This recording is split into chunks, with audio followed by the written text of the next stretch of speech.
સંસદનું જે આ સત્ર ચાલે છે એમાં એક સવાલ પૂછવાનો, કેન્દ્રના નાણાં મંત્રાલયને એક સવાલ પૂછવામાં આવ્યો એક સાંસદ દ્વારા, અને સવાલનો જવાબ સંસદમાં આપવામાં આવ્યો. પહેલા હું તમને દેખાડી દઉં એટલે તમને ખ્યાલ આવે. સવાલ પૂછવામાં આવ્યો એ આ સવાલ હતો, બરોબર છે. તમે જોઈ શકો એ પ્રમાણે હું સ્ક્રીન ઉપર મૂકું છું એને. આ સવાલ પૂછવામાં આવ્યો. આ સવાલમાં શું લખેલું છે જો તમને વંચાતું ન હોય તો હું તમને વાંચીને સંભળાવું. મેં કાગળ તમારી સામે મૂકી દીધું અત્યારે. આમાં સવાલ એવો છે કે whether the government intends to infuse capital in public banks and if so the details thereof, any detail આપો. અને બીજું, the amount of bad loans written off by public banks during the last 5 years. If so, the details thereof. And the impact on liquidity of public banks on writing off the bad loans. આનું ગુજરાતી તમને હું ટૂંકમાં કરી દઉં છું, જે મિત્રોને જરૂર હોય એના માટે. કે એક તો સવાલ, પહેલો સવાલ એ પૂછાણો છે કે ભાઈ સરકાર જે છે એ કોઈ કેપિટલને પબ્લિક બેંકમાં ઇન્ફ્યુઝ કરવા, એટલે કે અંદર એડ કરવા માગે છે, અંદર મતલબ ઇન્જેક્ટ કરવા માગે છે કે કેમ? જો માગતી હોય, પબ્લિક બેંકમાં સરકાર પૈસા નાખવા માગતી હોય તો એ કેટલા પૈસા હોઈ શકે, તો એની ડિટેલ આપો.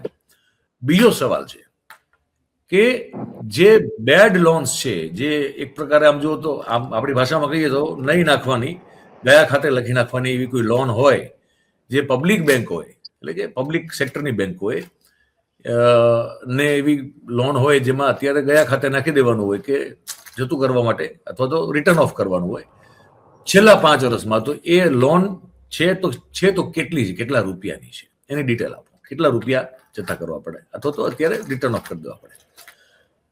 અને આ જે બેડ લોનનો આંકડો છે એ શું છે, કેવડો છે, એની ડિટેલ આપો. અને એના કારણે લિક્વિડિટી જે છે બેંકો પાસે, કેશ લિક્વિડિટી, એની પબ્લિક બેંકની કેશ લિક્વિડિટી ઉપર તો આની કોઈ અસર થતી નથી ને? અને જો થતી હોય અથવા થઈ હોય આ બેડ લોન્સની, તો એની પણ વિગત આપો. આ 3 સવાલો એકબીજા સાથે જોડેલા 3 સવાલો પૂછવામાં આવ્યા હતા, બરોબર છે.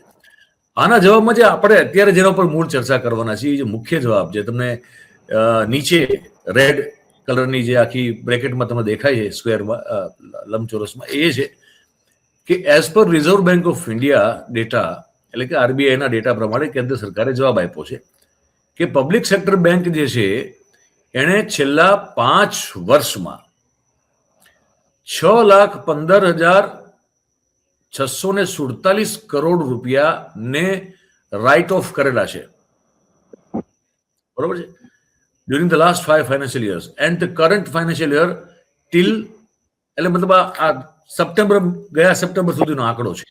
ઓવરઓલ 6,15,647 કરોડ રૂપિયા રાઇટ ઓફ કરી દીધા છે, બરોબર.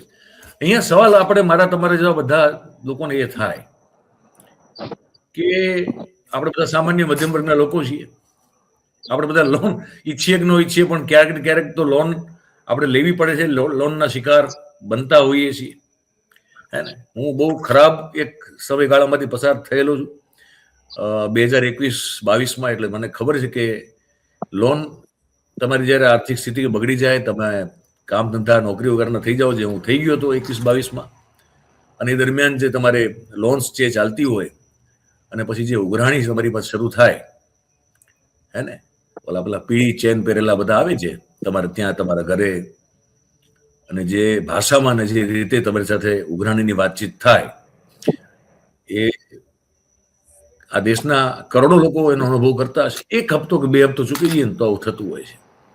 આ 6 લાખ કરોડ ઉપરનો મામલો છે. હવે એ જયારે રાઇટ ઓફ કરવા, રાઇટ ઓફ નો પણ મતલબ સમજશું આપણે. હિમાંશુભાઈને ખાસ તો આજે એટલા જ તું આવો ને જરાક આ બધી જે ફાઇનાન્શિયલ જાર્ગન્સ છે, બધા ઇકોનોમિકલ જાર્ગન્સ છે, બધા સમજાવો. જેને ખબર ન હોય એમના માટે, જેમને ખબર છે એમને તો ખ્યાલ જ છે. તો આ 6 લાખ કરોડ રૂપિયા જે રાઇટ ઓફ કરી દેવામાં આવ્યા છે, એ ક્યાં ગયા?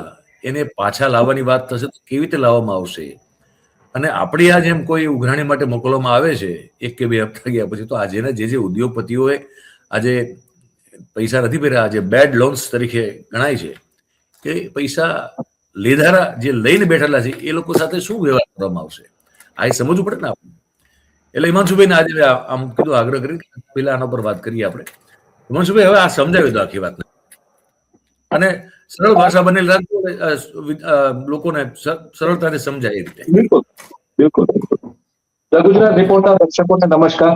જે કોઈ આ કાર્યક્રમ જોઈ રહ્યું છે, જે કોઈ આ કાર્યક્રમ જીવન બનાવી રહ્યું છે, તમને સૌ કોઈને નમસ્કાર. આ મુદ્દો તમે બહુ સરસ ઉપાડ્યો છે, અને આમાં એક જે પેલું પરસેપ્શન સીધું બિલ્ડઅપ થાય છે, એ કેવી રીતના બિલ્ડઅપ થાય છે કે ભાઈ સરકારે કોર્પોરેટના આટલા માફ કરી દીધા રૂપિયા, આંકડો બહુ મોટો હોય, 6 લાખ કરોડ, એટલે 5 વર્ષની જે વિગત આપી છે એમાં કે 5 વર્ષમાં 6.15 લાખ કરોડ, એટલે 6 ટ્રિલિયન 6.15 ટ્રિલિયન બેઝિકલી એ તમે માફ કરી દીધા. હવે જયારે આ આંકડો તમે આમાં શું થાય, તરત જ વિપક્ષથી માંડીને બધા અને ચર્ચાનો મુદ્દો બનાવે. અત્યારે તમને ખબર છે કે આ મહાદેવ બેટી કેમ્પ વાળું બધું છે, એ ચર્ચાઓ સાઈડમાં રહી જાય, આ ચર્ચાઓ આવી જાય, એટલે આ કઈક હેડલાઇન મેનેજમેન્ટ હોય એવું જ મને લાગે છે. પણ આના ડિટેલ્સમાં આપણે ઉતરીએ તો ખરેખર આ મુદ્દો તમે જોવા જાવ શું કરવા પાછો ચર્ચામાં ગુજરાતમાં તરત આવશે, કે ગુજરાતમાં નેતાઓ તરત આ બધી વાત શું કરવા કરશે? કારણ કે હમણાં હાલમાં જે પ્રકારે માવઠું આવ્યું અને ખેડૂતોની લોન માફ કરવાની વાત આવી, કે ખેડૂતોના દેવા માફ કરવાની વાત આવી, એટલે લગભગ એ દેણું છે 1 લાખ કરોડની આસપાસ આ વર્ષનું પહોંચતું હતું. અને કે ભાઈ 1 લાખ મંડળીના લોન દેણા જે કાંઈ બીજી ફાર્મ લોન્સ બધું થઈને હોય એ બધું થઈને પહોંચતું હતું. તમે ઈ કેમ માફ ન કરો ને આ કેમ કરો? અને ઈ તરત પછી ચર્ચાઓનો વિષય બની જશે.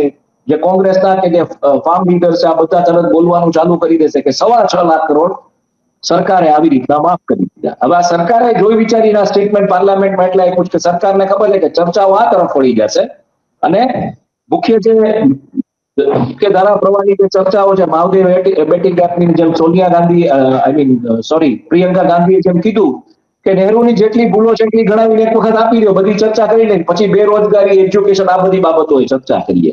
એટલે આ ક્યાંક હેડલાઇન મેનેજમેન્ટ હોય એવું મને લાગે છે. શું કામ હેડલાઇન મેનેજમેન્ટ હોય એવું મને લાગે, એનું તમને કારણ કહું. છેલ્લા 5 વર્ષની અંદર જેમાં 6.15 લાખ રાઇટ ઓફ કર્યા. હવે રાઇટ ઓફ ને વેવ ઓફ, આ બેમાં બહુ મોટો ફરક છે. રાઇટ ઓફ એટલે શું કે બેંકની બેલેન્સ શીટ ઉપર બેડ લોન્સ તરીકે દેખાતું હતું, જેની રિકવરી 4 વર્ષથી નથી થઈ, કે રિકવરી સ્લો થઈ રહી છે, એને એ લોકો રાઇટ ઓફ કરી દે. રાઇટ ઓફ એટલે માફ નથી કર્યું, જાતું નથી કર્યું, પણ એ બેંકની બેલેન્સ શીટમાં ક્યાંય લેવાનું નહીં, એટલે તમારે ધીરે ધીરે તમે રિકવરી કરી રાખો. હવે એ જે ડેટા આવ્યો છે એ પ્રમાણે એક મિનિટ સવાલ છે, કારણ કે સ્ટેપ બાય સ્ટેપ સમજીએ.